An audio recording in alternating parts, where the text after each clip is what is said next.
When things move, there's some friction involved. Unless something is moving through a vacuum, where it is not in contact with other objects or fluids, there will be friction. When there is friction, there is energy transfer. Some of the kinetic energy is transformed into thermal energy. To see that, let's use this powerful blender to heat up water. I started by adding cool water to the blender. I've also attached a thermometer to the outside of the container. As you can see, the water is roughly 60 degrees Fahrenheit. I let the blender run for a few minutes, and this time-lapse video shows what happened.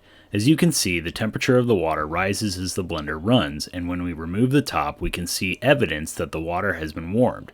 This was done purely by the blender's blade moving very quickly through the water.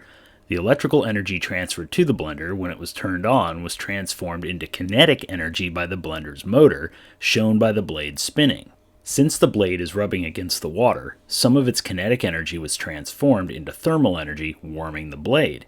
The system wants to reach an even distribution of thermal energy, or thermal equilibrium, and as a result, the warmer blade loses some of its thermal energy to the water, which warms up the water.